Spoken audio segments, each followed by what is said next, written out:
E aí a gente tem algumas ações que não acrescentam muito nesse sentido. Por exemplo, uma grande proposta de qualificação dos professores por meio de especialização ou de mestrado e doutorado, que vão lhe dar mais conhecimento teórico e não necessariamente mais práticas pedagógicas para o dia a dia em sala de aula. Então eu vejo que a gente está passando por uma grande revolução, mas está todo mundo meio perdido, ninguém sabe muito bem como qualificar bem esse professor para que ele exerça esse novo papel em sala de aula.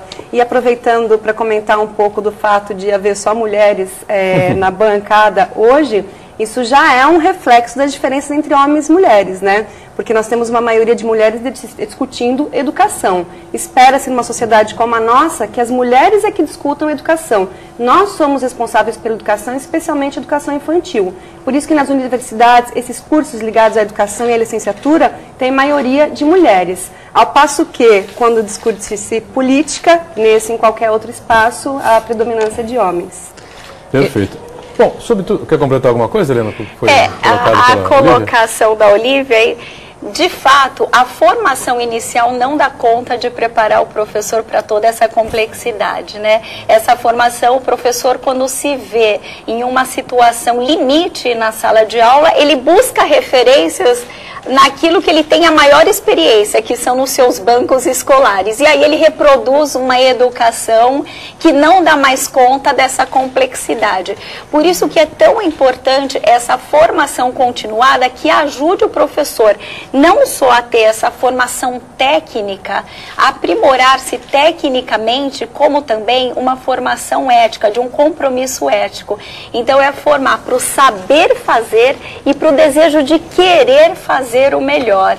Então, o tempo todo fortalecer e resgatar esse desejo no professor de querer fazer o melhor. Agora, se não me engano, o Conselho Nacional de Educação, ele soltou uma portaria para que as universidades estaduais, né, USP, Unesp, Unicamp, elas coloquem nos seus cursos de pedagogia mais carga horária prática, né, e menos carga horária teórica, porque o professor é um cara muito formado teoricamente e menos na prática. E eu vivenciei isso, eu fiz licenciatura, e nas minhas aulas de licenciatura a gente aprendia Piaget, Bourdieu, mas nada relacionado a como fazer um plano de ensino, ou como andar em sala de aula, ou como prender a atenção do aluno. Era extremamente teórica, o que eu agradeço meus professores, e aí eu vou buscar referência em quem foi meus professores, e eram os professores naquele modelo tradicional, e eu reproduzo.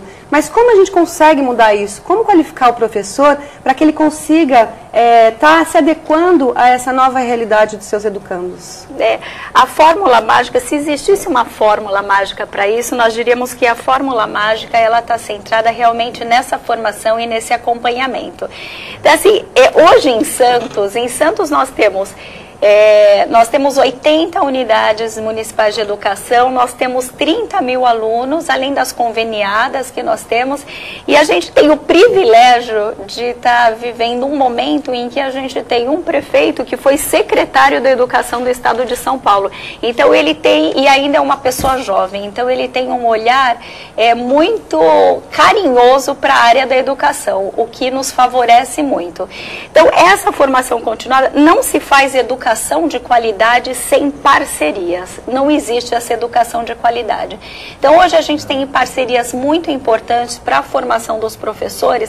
Então, você citar, por exemplo, o PIBID, que é um programa de incentivo à docência para os alunos que estão na fase, para os alunos de graduação. Nós temos uma parceria muito importante com duas universidades aqui em Santos, que uma é a Unisanta e outra é a Unisantos. E essas parcerias, elas são parcerias subsidiadas pela CAPES. Nós temos 400 alunos dessas universidades envolvidas, que atendem 14 escolas do nosso município, que isso reflete em 5 mil alunos. Essas universidades, elas desenvolvem projetos dentro das salas de aula, que já trabalham a formação do educador junto à formação do educando, com projetos nas diferentes disciplinas curriculares, língua portuguesa, matemática, ciências, geografia, e nas diferentes disciplinas curriculares. Esses alunos ainda têm a possibilidade de participar dos laboratórios dentro das universidades. Então, isso é uma parceria que tem surtido efeitos extremamente importantes.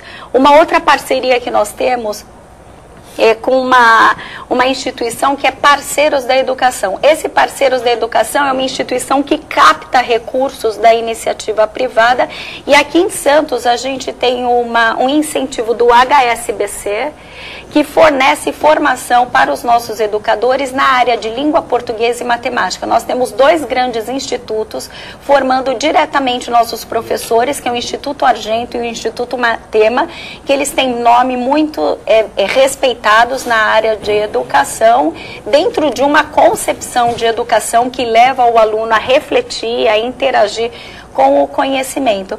Então, são 2 movimentos muito importantes. Um outro programa, que também é um programa do município, é o Mestre Aluno, que vai abrir bolsas para mestrado e doutorado dos professores da rede, 60 vagas para esse ano. Nós temos um grupo de educadores de mestrado que estão criando os critérios para a seleção. Então, isso vai gerar incentivo e vai gerar uma formação de melhor qualidade para os nossos alunos também. Então, desses e outros projetos. Uma outra parceria extremamente importante que a gente tem buscado é a parceria familiar. Não se faz uma boa educação se não tiver uma família que valorize a educação, uma família que valorize a escola. Então, é o primeiro passo. A gente sabe que culturalmente a família foi afastada desse universo escolar. E hoje nós estamos resgatando isso. É claro que esse resgate, ele leva um tempo significativo. Então, hoje nós estamos resgatando a família para dentro das escolas para discutir questões voltadas para a educação dos seus filhos também, para que elas participem desse movimento. Muito bem. Verônica, fique à vontade. Não, eu queria falar o seguinte. A Agência Metropolitana, ela divulgou semana passada um plano estratégico da Baixada Santista para 2030, mas a educação não foi englobada nesse estudo, né? Nesse planejamento. Então, eu gostaria de perguntar para a Helena como que ela vê as mudanças na perspectiva do ensino e do perfil do aluno em 2030, que seria, se a gente falasse, a criança que está nascendo hoje, dentro de tudo aquilo que a gente já falou, da questão da informática, dos valores, dos pais. Hoje, a criança que está nascendo em 2030, ela completa 16 anos, ela estará aí concluindo a educação básica, né, o ensino médio, né? Então, como você vê, então, o aluno para 2030 e como que a Secretaria tem planejado as ações futuras? Isso está fácil. Não como uma política de governo, mas como uma política, não quer dizer, de educação mesmo. Uma política educacional mesmo. Bom, é uma projeção bastante ousada, né? 2030, visto que nos últimos 10 anos o mundo produziu mais informação e mais movimento do que em toda a sua história. Mas, de qualquer maneira, existem algumas metas que elas são de âmbito nacional. Existe toda uma tendência nacional, que é uma tendência de uma educação de primeiro mundo, que é uma escola de período integral, uma escola que proporcione ao aluno uma formação integral. Essa educação integral, ela não tem só uma concepção de um período estendido, ela tem uma concepção, sabe que nós temos hoje, Santos, uma cidade educadora, e a gente quer uma concepção de um aluno que tenha essa participação dentro de uma cidade educadora.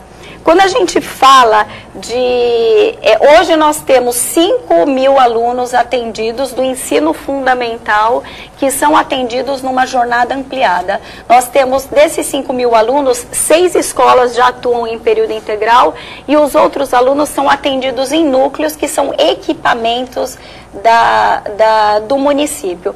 E é sempre numa concepção de ampliar o universo educacional dessa criança, numa concepção cultural, numa concepção esportiva que ajude-o a viver melhor. O que é tudo isso? Na verdade, quando a gente projeta uma educação para 2030, na verdade, não tem nada de muito diferente daquilo que já foi previsto na Constituição de 88. Porque no artigo 2007 da Constituição de 88, existe uma previsão de que a educação, que é de competência da família, de competência da escola, é de educar para o exercício da cidadania. E esse artigo da Constituição, ele também é revisto na LDB, ele também está previsto pelo ECA, o Estatuto da Criança e do Adolescente. Qual é o princípio do exercício da cidadania? A cidadania não é um estado, a cidadania é um exercício, logo é uma prática. O princípio do exercício da cidadania é a participação. Então, o que a educação precisa fazer hoje para um educando em 2030, em 2050? É um educando preparado a participar do seu tempo e do seu espaço. E essa participação, ela tem dois eixos muito importantes. Primeiro é o conhecimento. Ninguém participa se não conhece. Ninguém participa se não sabe ler, interpretar, argumentar, conversar. Não é possível participar de uma discussão de educação se a gente não tem um conhecimento sobre a educação. E o outro eixo tão importante quanto é o sentimento de pertencimento, de importância, de valorização. É aí que entra a educação integral, nessa concepção integral. Então, esses dois eixos, eles são contemplados numa educação integral. Então, a cada ano existe uma meta, agora falando da nossa Secretaria de Educação, existe uma meta da ampliação desse atendimento em período integral, ampliando o horizonte cultural e educativo de alunos de 10% ao ano. Esse ano a gente já conseguiu esse avanço. Ouviu você falar, Na verdade, a Constituição, em relação à educação e outras tantas coisas, né, questões sociais no Brasil, ela é linda, nós temos leis lindas, a Lei de Diretrizes e Bases, eu li esses dias, fiquei até emocionada, falei, nossa, como seria bacana se tudo isso acontecesse. A gente tem o Plano Nacional de Educação aí tramitando no Congresso, né, os deputados já aprovaram, provavelmente a Dilma vai vetar alguns pontos, né, porque vai aumentar muito aí o orçamento público. Então a gente vê leis e projetos maravilhosos, mas eu sinto falta de uma proposta ampla de como mudar a nossa realidade. Eu vejo ações muito tímidas, poucas escolas integrais, aí um número muito pequeno por ano, proposta de reforma, proposta de uma qualificação do professor, aí de um pouco número de pessoas que vão ser contempladas com esses benefícios. Eu vejo só propostas tímidas e sinto falta de uma proposta grande, inovadora, que de fato vai transformar a educação no Brasil. Porque todo mundo se fala que esse é o problema, que essa é a solução. Bom, então como vamos fazer? Parece que não tem ninguém no Brasil pensando. Quando a gente vai estudar vai estudar educação no Brasil, a gente retoma exemplos internacionais, né? Especialistas internacionais, porque parece que no Brasil não tem ninguém pensando aí a longo prazo como fazer essa reforma mesmo.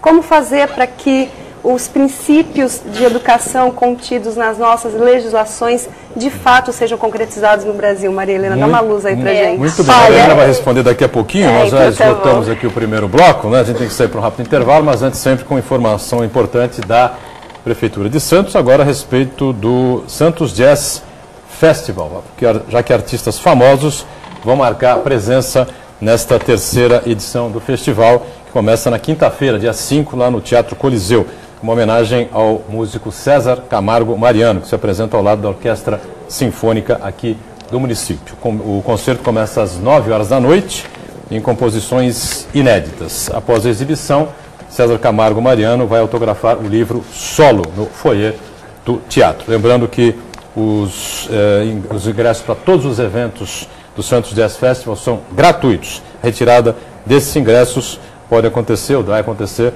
lá no próprio Teatro Coliseu. A retirada para o concerto no Teatro Coliseu, na Amador Bueno, 237, no centro de Santos. Tá certo?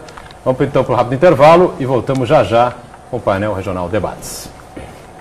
O Painel Regional está de volta, Painel Regional Debates, nesta edição discutindo a educação e com profundidade, né? Com uma especialista, né, no assunto, a Maria Helena Marques aqui com a gente, chefe do Departamento Pedagógico da Secretaria de Educação de Santos, escritora, também com a nossa Verônica Mendrona e a participação sempre importante também da também professora e cientista política Olívia Pérez.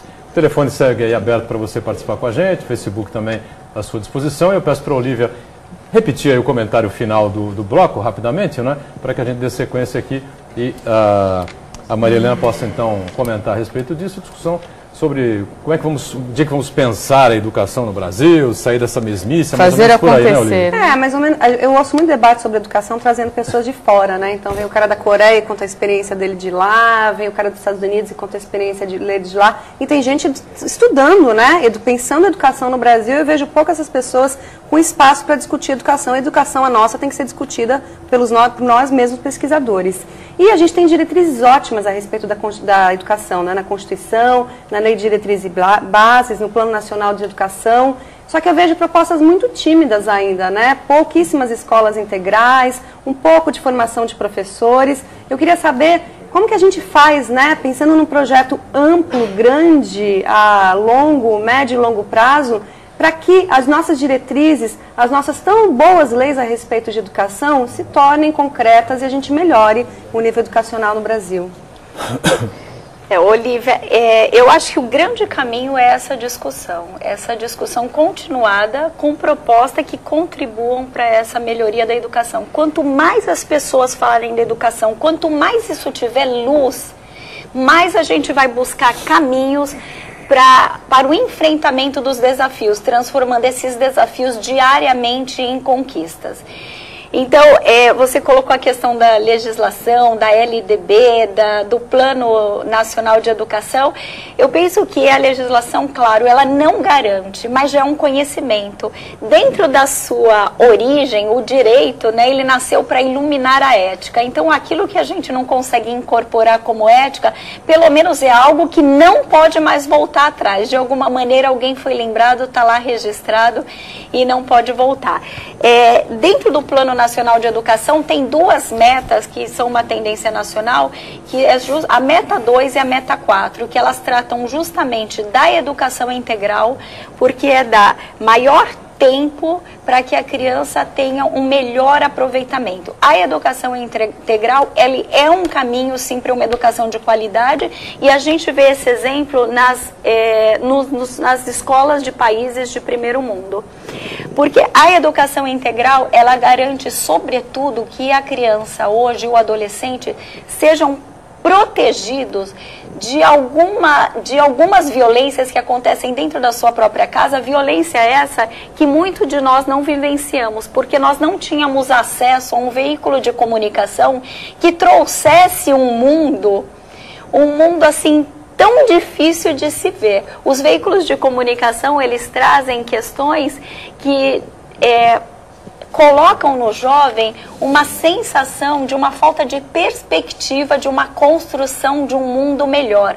Quando a gente oferece uma outra oportunidade para o jovem, ele se vê como produtor dessa construção.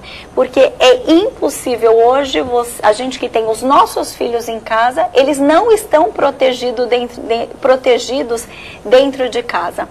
A outra meta, que é a meta 4, ela diz respeito à educação inclusiva. Eu acredito que a educação inclusiva, ele é um processo que discute a educação como uma educação mais humanizadora. Porque as pessoas com necessidades especiais, elas são partes da nossa sociedade e nós somos tão responsáveis, somos todos responsáveis por ela. Hoje nós temos nas nossas escolas 1000 crianças com necessidades especiais, e a gente tem um atendimento a essas crianças de tal maneira que elas realmente se sintam incluídas. Nós temos, em todas as escolas, nós temos um atendimento educacional especializado, e esse atendimento educacional especializado conta com 196 profissionais que atendem as crianças no seu contraturno, porque as crianças com necessidades especiais, elas têm direito a uma dupla jornada de educação, que atendem as crianças no seu contraturno e ainda oferecem orientação para esses professores.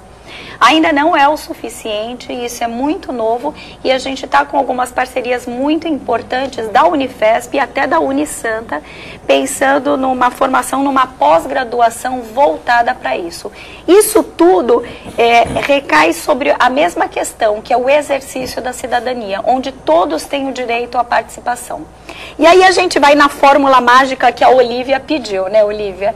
E aí a fórmula mágica, na verdade, nós vamos nos remeter a uma educação que ela é antes de Cristo. Por exemplo, a educação que vem dos filósofos gregos, de Sócrates, Platão e Aristóteles.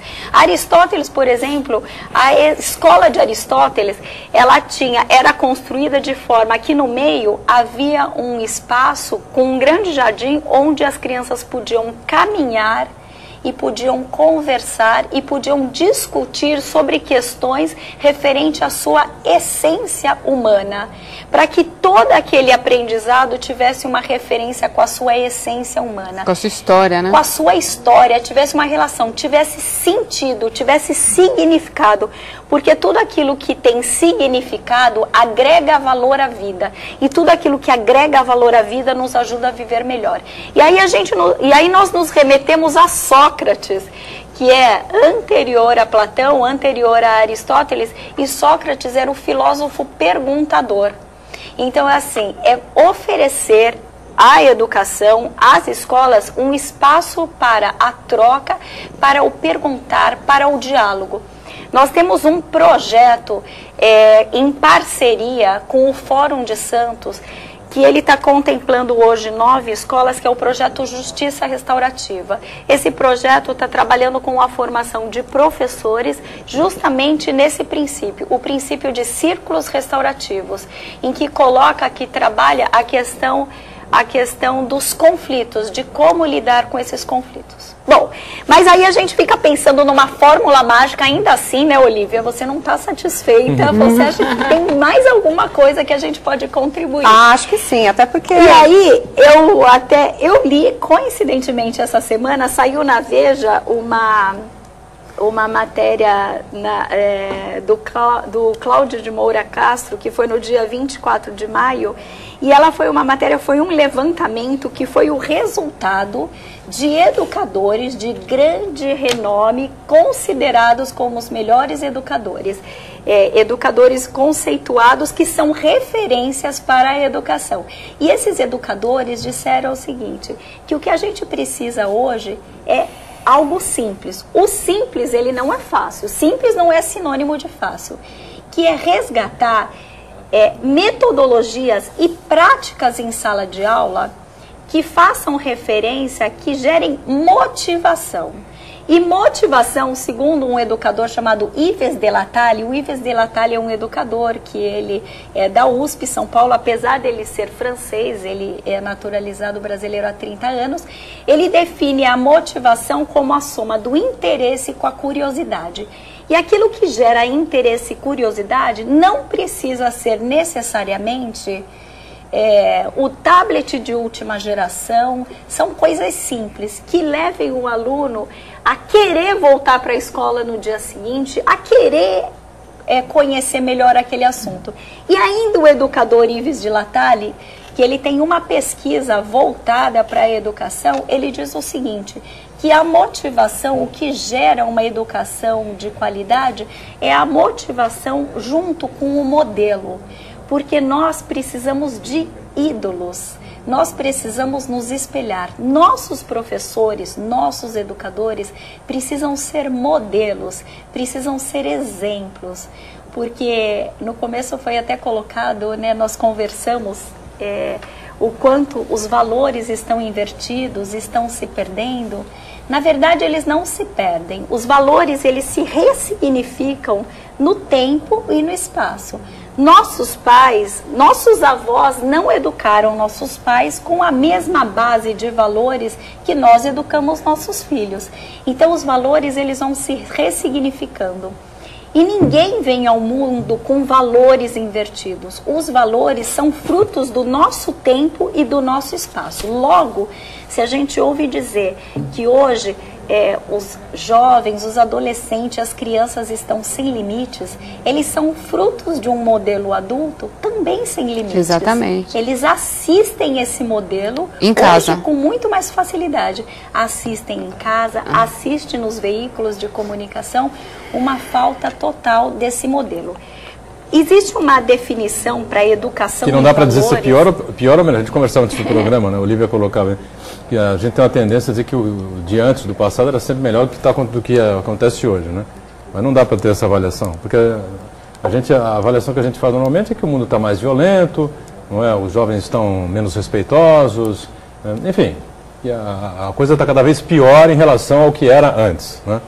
Mas é possível fazer essa avaliação ou a gente se equivoca? Eu acho que é um equívoco muito grande. A gente não consegue primeiro comparar coisas diferentes. Por outro lado, o que aparece hoje, como eu havia comentado no começo, a relação do educando com o seu educador, ela está uma relação diferente. Ela está uma relação que propõe maior diálogo, maior proximidade. Às vezes a gente ouve nossos avós falarem, nossos pais comentarem que bastava o avô e a avó olhar que já estava tudo resolvido. Hoje não. E por que isso é importante, né? A humanidade, ela passa por um processo de evolução que é contínuo. E isso é muito importante. E isso é acompanhado pelo conceito de cidadania. O conceito de cidadania é um conceito nunca acabado. Porque assim, conforme a humanidade vai evoluindo, esse conceito evolui sempre. Porque sempre demanda a descoberta de mais direitos que tem. Então, o que acontece hoje? Esse diálogo e essa proximidade deu luz para as coisas que antes não tinham luz. E tudo aquilo que tem luz favorece com que a gente possa trabalhar. Então, aquela sujeirinha que está num ambiente escuro, eu não consigo limpar, nem ressignificar, nem organizar, porque eu não vejo. Então, isso acontece com todas as outras questões relacionadas à sociedade. Então, hoje a educação ganhou luz e isso é muito importante. Hoje nós estamos enxergando os alunos como seres que têm uma contribuição nesse processo educativo. Agora, o caminho para lidarmos com isso é um caminho que perpassa por coisas muito simples. Ele passa por uma motivação que ela precisa ser não só do educando, mas do professor. O desejo de ser professor, apesar de todas essas complexidades. E não passa também um pouco pela família? Pela família. Então, não existe uma educação de qualidade sem a participação familiar. Então, o resgate da família hoje, ele é fundamental, ele é imprescindível para essa busca de uma educação de qualidade. E a valorização profissional também, né? Sem dúvida nenhuma. Complexa, difícil, né? O professor... Teve uma greve de professores aí que durou... Continua ainda a greve em São Paulo? Eu acredito... Não, a greve de São Paulo parou? Já parou. Acho que já durou quase 3 meses, não foi? Eu me lembro de uma frase do Pondé, Luiz Felipe Pondé, na Rádio Bandeirantes, um filósofo importante, umas cabeças pensantes aí, interessantes que a gente tem atualmente, que essa greve durar 3 meses, quase 3 meses, deixa claro para qualquer cidadão, né, que enxerga alguma coisa, que o professor não significa nada, né? O professor não significa nada. E ainda apanha, né? Ainda tem todas as responsabilidades, fica cada vez mais difícil o nosso papel. Se fosse a polícia, resolviam em uma semana. Se fosse a área da saúde, resolviam em 10 dias. Não é? Corre aquela loucura, vamos tentar? Em época de Copa ainda, né? Então, agora o professor deixaram a greve 3 meses. Quer dizer, não é? É interessante essa história do modelo que a Maria Helena falou, né? Eu fico preocupada com uma sociedade como a nossa, com os meus alunos, que tem como modelo de mulher ou modelo de homem alguém que está na mídia, né? Se promovendo pelo rebolado, pelo corpo e por ser uma pessoa que é considerada sem conhecimento nenhum, né? É esse modelo das pessoas, que são essas pessoas que alçam o sucesso profissional, são essas pessoas que ganham bem na nossa sociedade. Porque o professor, coitado, né? Ele ganha tão mal que aí está uma carreira que ninguém quer escolher. E aí quando ele escolhe, né? Ele tem um monte de pressão e de cobrança em cima. Eu fiquei muito contente, muito triste com uma frase sua, que é a saída seria uma educação crítica, uma educação reflexiva, né? Porque ao mesmo tempo que isso é importante, isso não interessa a ninguém. Não interessa a ninguém que esteja no poder, que os alunos pensam, que eles critiquem, que eles reflitam. Não interessava a ninguém nem na época de Sócrates, por isso que ele teve que tomar cicuta, teve que se matar, né? Porque desde lá, desde lá até agora, pensar é uma coisa que incomoda. E aí a gente coloca a alça como modelos, pessoas não pensantes. Deixa eu sair para o rápido intervalo, a gente volta já para continuar falando de educação. Os livros aqui também da nossa participante aqui, a nossa Maria Helena, não é? Que ela também é escritora, como eu disse há pouco, né? E falar um pouquinho também sobre o que vai acontecer com a Secretaria de Educação, com os alunos durante o período de Copa do Mundo, né? É importante a gente saber isso também. Voltamos já. Muito bem, voltamos. Este é o terceiro e último bloco, né, dessa edição do Painel Debates. Com prazer conversando com a educadora, a chefe do Departamento de Pedagogia da Secretaria de Educação de Santos, a nossa Maria Helena Marques. também escritora, autora de 2 livros? 3 livros? 2 livros, né? Didáticos? Não, são livros técnicos para a área de educação. Técnicos. A Verônica Mendrona com a gente, a Olivia Pérez também participando aqui conosco, né? Eu queria que você falasse então um pouquinho sobre esses 2 livros aí, escritos, Marilena. O primeiro livro, Escola de Valor, ele tem um caráter mais voltado para a formação de educadores. Ele é fruto de uma experiência, de um trabalho desenvolvido pela Unesco. Eu atuei com a Unesco durante 5 anos num trabalho de cultura de paz. E ele fala sobre valores e cidadania, moral, valores e cidadania, né? E ele traz essa reflexão para educadores. O segundo livro, Como Educar Bons Valores, ele nasceu até de uma demanda de pais, que ele fala um pouquinho sobre a questão de limites e valores, né? A quem cabe essa tarefa, se são aos pais ou se são às escolas. Ou se são aos 2. E, na verdade, são aos 2, né? Porque é importante, porque esse livro traz uma discussão interessante que fala, assim, de uma visão equivocada que se tem hoje, de que a escola, ela absorveu a educação em valores que era de competência da família. E isso é muito equivocado. Ninguém substitui a educação. Aquilo que é de competência da família é da família, aquilo que é da escola é da escola. Se em casa eu não arrumo o meu quarto, o problema é meu. Se na escola eu deixo a sala de aula desorganizada, o problema não é só meu, eu estou refletindo num grupo inteiro. Então, são educações, são valores diferentes, aqueles trabalhados no ambiente familiar e aqueles trabalhados no ambiente educacional. O que precisa é de uma comunicação. Cada um tem o seu peso de importância. E a gente sempre fala que aquilo que um dos 2 lados deixou de oferecer à criança vai ficar como um vazio, que a gente espera que ao longo da vida, a vida ensine a preencher esse vazio. De uma maneira positiva e construtiva. Porque ao longo da vida, se a gente não encontrou bons modelos no ambiente familiar, a gente ainda tem a chance de encontrar no ambiente escolar, a gente ainda tem a chance de encontrar na sociedade. Ao longo de toda a vida, a gente vai encontrando pessoas que a gente gostaria de ter como modelos para a nossa vida. Então, ninguém está fadado a um destino condenado porque não teve uma oferta de bons valores no seu ambiente familiar. Porque outros segmentos sociais também oferecem. E a educação de valores tem uma definição de Jean Piaget, que eu acho que é a mais fabulosa, que valores é um investimento afetivo. Então, todas aquelas pessoas que têm uma ligação de afetividade conosco, elas educam valores. E todos nós somos educadores de valores, independente do segmento social que atuemos, seja na escola, seja em qualquer segmento social.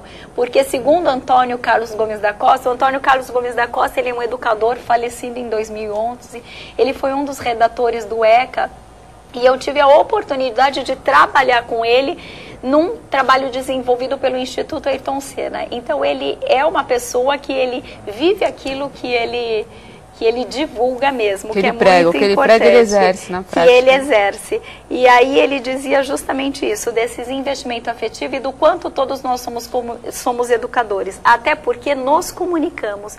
E no ato de nos comunicarmos, nós influenciamos e somos influenciados. Nós entramos no fluir do outro e o fluir do outro entra em nós.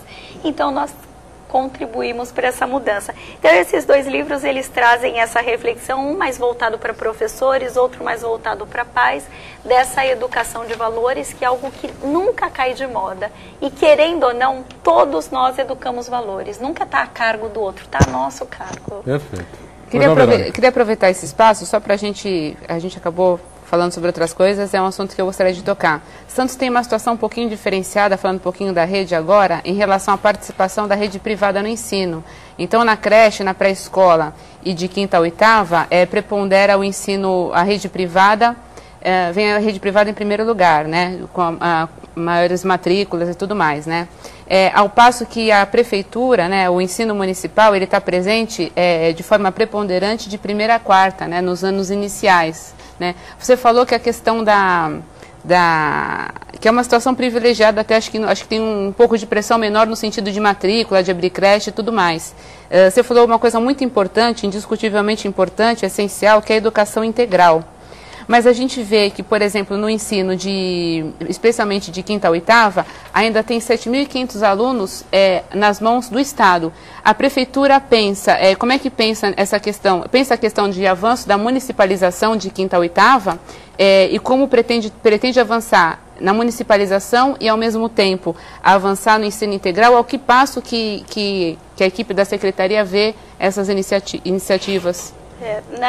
A maioria dos nossos alunos do 6º ao 9º ano, eles já estão em escolas municipalizadas. Isso entra numa discussão que ela precisa, até uma discussão para uma negociação até de equipamentos públicos que passem do Estado. Mas essa é uma tendência nacional. Hoje, a educação, que é do ensino fundamental, ela tem sido municipalizada em toda a tendência nacional. O foco maior hoje tem sido na questão da educação integral, que ela tem uma projeção de aumento de 10% ao ano, porque até pela meta do Plano Nacional de Educação, todos os municípios precisam ter pelo menos 50% das suas crianças atendidas em período integral até 2020. Então existe um investimento muito grande nesse sentido. Essa outra negociação não acompanho diretamente, mas é uma tendência nacional, que esse ensino da educação básica, da educação fundamental, fique mais, porque o município tem isso muito mais próximo, né? O Estado, ele tem uma gestão muito mais descentralizada, de quase 6.000 escolas, você tem hoje, se eu não me engano, são 91 diretorias de ensino, eles têm uma gestão mais descentralizada.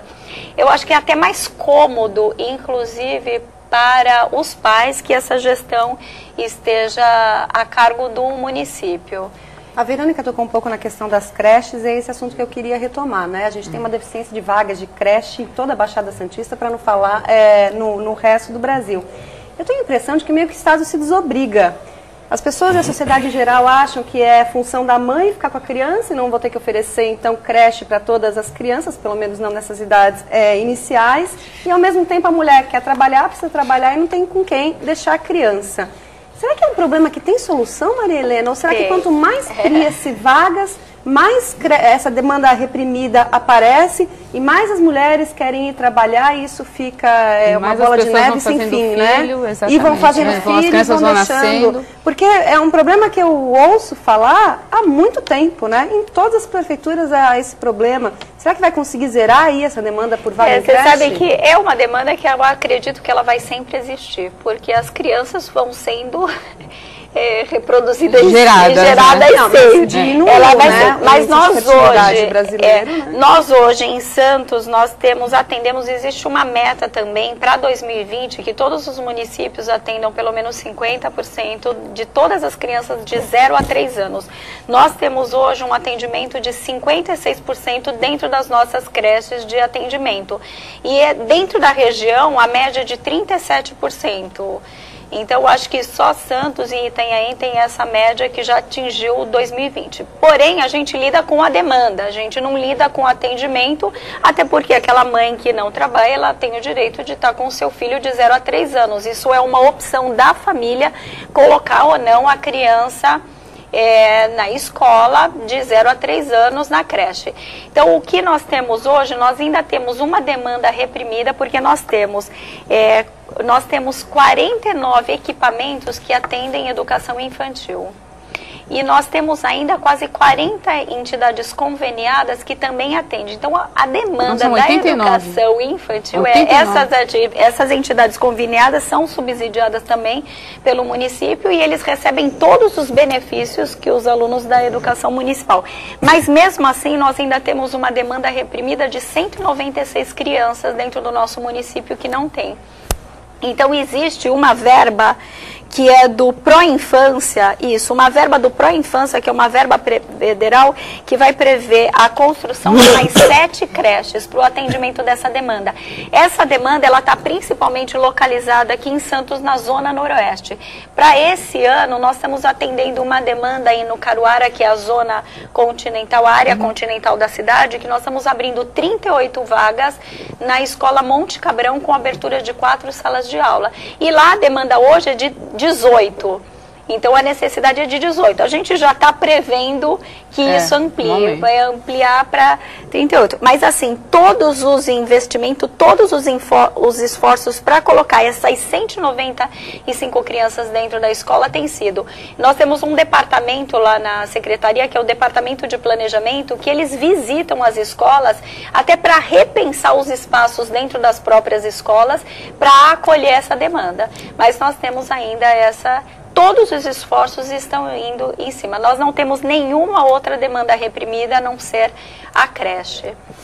Os engraçadinhos aí me deixaram fora da tela aí, entendeu? Vai ter troco isso aí, viu, a equipe de produção. Deixaram as 3 meninas tocando o programa aqui com extrema competência. Aliás, poucas vezes na vida a gente viu um programa desse nível aqui, viu? Parabéns às 3 aqui, fico muito satisfeito disso. Com a gripe que eu tô me ajudando a beça, viu? É mole. Maria José do Boqueirão diz assim, sou professora aposentada da rede pública, né? Maria Helena, como é que você acha que daqui a alguns anos ficarão os professores, se cada vez mais vão faltar educadores, e como está a procura por cursos de magistratura? Está diminuindo ou aumentando? A gente já discutiu mais ou menos essa questão aqui, mas tem alguns detalhes que você poderia responder, se aqui é possível. Né? O curso pelas áreas da educação, elas realmente vêm diminuindo. Existe um incentivo muito grande das universidades, mas vem diminuindo até por conta dessa complexidade que é ser professor hoje nas escolas. Mas nós temos é claro, os professores continuam se aposentando, os professores tiram as suas licenças médicas, mas assim, a gente ainda tem uma demanda de professor muito grande na região.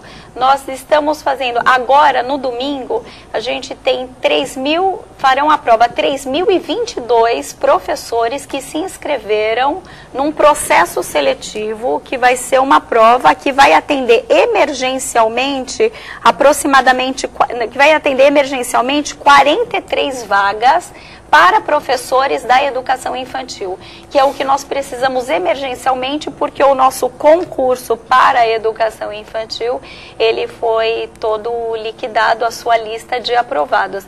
Então nós temos emergencialmente, por conta de algo muito positivo, inclusive, essa necessidade de professores na rede, eu acho que é até importante colocar, porque foi um momento histórico vivido na Secretaria de Educação, que foi o concurso de acesso que aconteceu, que é algo que já não acontecia há 12 anos. O que é o concurso de acesso? É o professor que ingressa como orientador e coordenador, o coordenador como assistente, o assistente como diretor, o diretor como supervisor. Esse concurso de acesso, ele vem fortalecer a gestão escolar, porque a partir do momento que nós não temos profissionais efetivos na gestão escolar, a gente acaba tendo uma gestão escolar um pouco mais frágil, que não cria tantos vínculos com a comunidade. Esse concurso de acesso movimentou mais de 50% dessa gestão escolar. E, obviamente, houve uma descoberta e um movimento desses professores nas escolas. E com isso nós temos do ensino fundamental, nós vamos reparar isso rapidamente a curto prazo, porque nós ainda temos um concurso vigente que vai até o final de 2015, se eu não me engano, e para o ensino educação infantil será aberto novo concurso, mas no momento para reparar essa questão emergencial das 43 vagas, a gente está tendo esse concurso de acesso. E as inscrições que aconteceram em 2 dias, nós tivemos mais de 3.000 inscritos. Fiquei com uma dúvida. Primeiro que essa concurso de acesso é importantíssimo, né? Porque nada mais absurdo do que a gente ter apadrinhado político dirigindo uma escola. A gente sabe que essa situação acontece em vários lugares do Brasil. E das cidades da região também. Da região também, né? Mas por que liquidou essas vagas? Porque as pessoas que passaram no concurso começaram a trabalhar e desistiram? Porque isso acontece muito com quem passa em concurso público para professor, ou essas pessoas continuam ainda na lida? As vagas do processo seletivo do primeiro concurso terminaram mesmo, toda a lista foi chamada. O que acontece é que, tendo concurso de acesso, isso é muito positivo. A curto e médio prazo, a gente vai ter escolas muito mais fortalecidas com essa gestão, que hoje é uma gestão efetiva da escola. O diretor é realmente diretor, o coordenador é realmente coordenador. Isso é algo muito importante, inédito e audacioso, absolutamente audacioso para a educação. Mas o que acontece é que, além desse acesso, os professores também têm as suas licenças, acontece também as aposentadorias. E com isso foi necessário esse remanejamento. Marilena, só para fechar, então, 30 segundos, agora o período de Copa do Mundo, muitas alterações, como é que ficou resolvido? Olha, na verdade nem tem muitas alterações. O recesso da escola continua sendo na primeira quinzena de julho, e isso foi uma escolha das próprias escolas. A Secretaria de Educação fez um levantamento com as escolas, que fez um levantamento com as suas comunidades.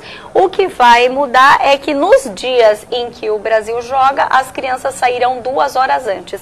Isso já foi um combinado que foi feito com a gestão da escola e a sua comunidade. Então, já estamos todos preparados para esse movimento. Perfeito. Estamos fechando aqui mais uma edição do Painel Regional Debates. Com muito prazer conversando aqui com a Maria Helena Marques, chefe do Departamento Pedagógico da SEDUC, Secretaria de Educação aqui de Santos. Obrigado pela participação e até uma outra, viu, Maria Helena? Foi ótimo. Nós é que agradecemos. Obrigada. Obrigado à nossa Verônica também mais uma vez conosco, a Olívia também pela participação sempre importante, você que nos acompanhou.